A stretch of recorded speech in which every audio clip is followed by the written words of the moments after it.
Considering joining Sky Broadband, today we've reviewed Sky to see how their broadband deals stack up against their competitors like BT, EE, Virgin Media and more. But before we get started, make sure to click the link in the description to the Sky Broadband website and put in your postcode here to see what deals Sky is offering at your address when you're watching this. Sky's broadband deals are fairly straightforward and easy to understand, but they have a bigger selection of add-ons compared to some other providers. Sky is an OpenReach broadband provider, meaning they use BT's infrastructure, and currently they have these 6 different tariffs to choose from. But later in 2025, Sky is going to begin offering city fibre broadband, meaning in some areas you'll probably be able to get speeds of up to 2 gigabits per second, and you'll have a bigger selection of different tariffs to choose from. There's a few unique things about Sky which it's worth noting here. The first is, you'll notice that none of these prices have a mid-contract price rise built in. On the EE broadband website, for example, once you put in your postcode, you'll see they'll describe that the monthly cost will increase by £3 a year every April. But there's nothing like that with Sky. Instead, it just says that prices may change during the 24-month contract. What's going on here is, Sky does have mid-contract price rises, but since they're not baked into the contract explicitly, if they do increase your price, on the broadband aspect of the tariff at least, you can leave even if you've still got some time remaining on your 24-month contract. So this is quite good really. The other unique thing about Sky Broadband here is all of their fibre broadband deals still come with a landline service free of charge. You'll see once you choose a plan and scroll down, Sky Pay As You Talk is included as standard, meaning if you want it, you can keep your home phone number and then you can choose one of these inclusive minutes options if you want to make a lot of calls and get more certainty around what you're paying for this. With most other providers, you have to pay more just to get the landline service hooked up. We'll discuss Sky Broadband's add-ons a bit later in the video, but it's also worth mentioning the range of cable TV options they have. When buying, once you progress from this screen, you can choose to add on Sky Cable TV or the ability to stream Sky's TV shows through your broadband connection, and they have an absolutely huge range of different channels and programs to choose from. In terms of broadband and TV, it's only really Virgin Media that gets close to them.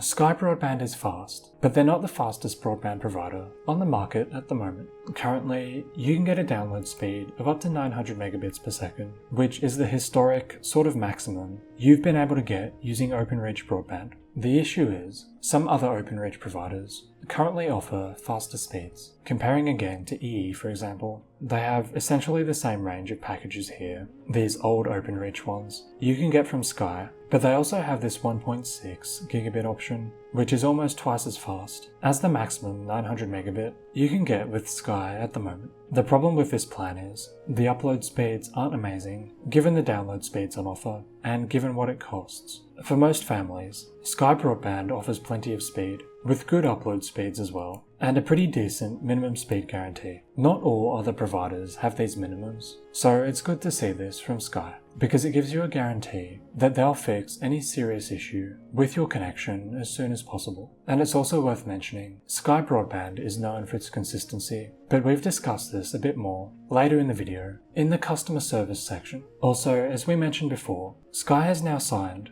a commercial agreement with CityFibre, meaning later this year, in certain areas, they should begin to offer faster speeds. So instead of the 900 megabit maximum, if you live in a CityFibre area, you should be able to get around 2 to 2.5 gigabit, including with symmetrical downloads and uploads, with Sky in the near future. So make sure to click the link in the description to the Sky Broadband coverage checker and put in your postcode to see what speeds and prices they're offering at your address when you're watching this. Sky offers 2 different routers at the moment, one of which is really good, and the other isn't amazing. So here's what you need to know. When you choose a speed tier on Sky's website, and then progress through this bit, asking if you want inclusive landline minutes, they'll ask if you want their Max Hub WiFi router. By default, you'll get this regular broadband hub router instead of the Max Hub, which it's easy to spot because it's white instead of black. The regular Sky Broadband hub is a bit dated at the moment. It only comes with Wi-Fi 5, meaning its Wi-Fi signal and speeds aren't the best, especially if you have a larger house or a lot of devices connected to the hotspot at once. On the other hand, the Max Hub comes with Wi-Fi 6 and from our testing performs really well when it comes to Wi-Fi signal and speeds. It's also not quite as locked down as some other broadband providers' routers, especially BT and EE ones, and the range of settings you can configure is quite good. The only downside to it is, the Max Hub only has 3 usable Ethernet ports if you're on a full fiber connection, because the 4th one is a LAN port, which you'll need to use to feed broadband into the router. At the moment, the Max Hub is a paid upgrade on all Sky Broadband plans. During the checkout process, you can add it on for £4 a month at the moment. Unless you're in a small apartment with only 1 or 2 people online, we think this upgrade is nearly always worth making. It's not hugely expensive, but it would be good to see Sky offering this router by default, at least on their more expensive plans, like most other providers do. With EE Broadband, for example, you get a Wi-Fi 6 router by default on all of these plans, and their fastest deal comes with their Smart Hub Pro Wi-Fi 7 router.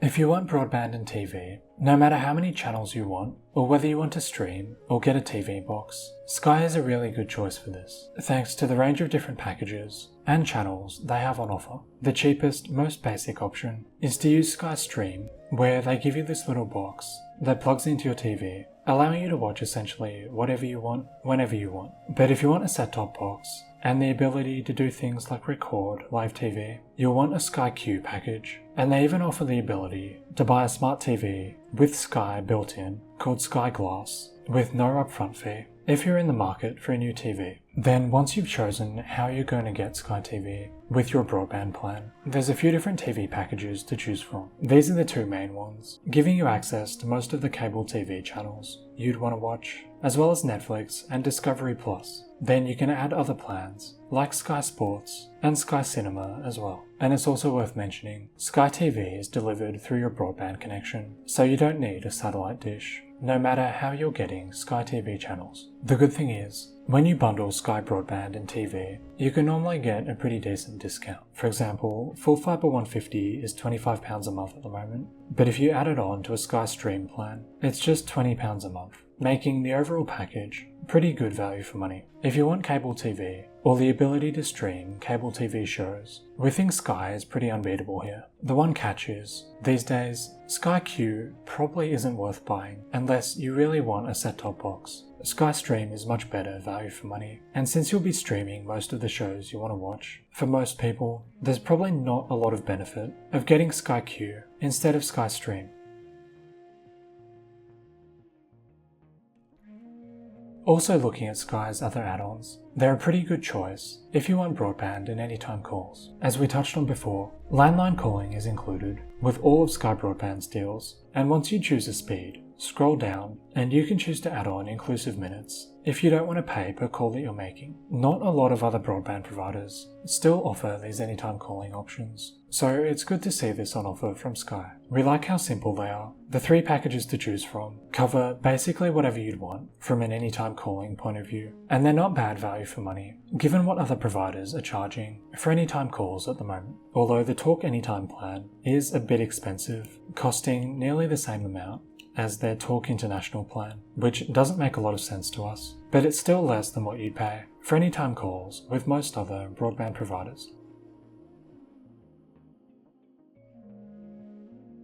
One of the best things about Sky Broadband is their customer service. Their team is generally responsive and helpful, and their broadband service is very consistent, meaning that Sky Broadband has much lower volumes of customer complaints compared to most other major broadband providers. Every so often, Ofcom releases a report where they look at numbers of customer complaints as a proportion of the total number of customers of each major broadband provider. And over the last 5 years or so that we've been monitoring these reports, Sky is almost always in the top 2 least complained about broadband providers. And currently, as of the most recent report, Sky customers are the most satisfied of any of the major providers listed here. And they also perform pretty well when it comes to pay TV complaints as well. Ofcom is getting fewer complaints about Sky Broadband because if you raise an issue with Sky, they're pretty likely to resolve it quickly, and their broadband service is generally very consistent, even though they're not always the cheapest provider on the market, as we've discussed in the next section, Sky Broadband might be worth paying more for if you want great customer service. So click the link in the description to the Sky Broadband coverage checker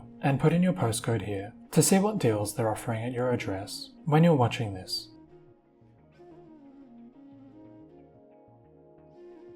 So, is Sky Broadband cost competitive? To find out, let's compare their prices to EE Broadband and Virgin Media, two of their biggest competitors at the moment. So let's say you want a download speed of 150 megabits per second, not ultra fast, but still plenty of bandwidth for most small to medium households. With Sky, this is £25 a month at the moment, with a £5 setup fee. With EE Broadband, it's £30 a month at the moment, a decent bit more expensive than Sky, with no upfront fee. And with Virgin Media, their most similar plan is £1 per month, cheaper than Sky Full Fibre 150 at the moment, but there is quite a high price increase built into this, less than a year from now, and both the download and upload speed aren't as fast as on Sky's plan. So Sky is pretty price competitive, but what if you want faster download speeds? On 500 megabits per second, it's £32 a month with Sky, £35 with EE, and £33 with Virgin Media. Although, again, there is a pretty big price increase built into this, and it's a similar story with EE's deal. Remember, Sky does have mid-contract price rises, but when they happen, if they affect you, you can leave the contract, which isn't the case with EE or Virgin Media, or most other major providers.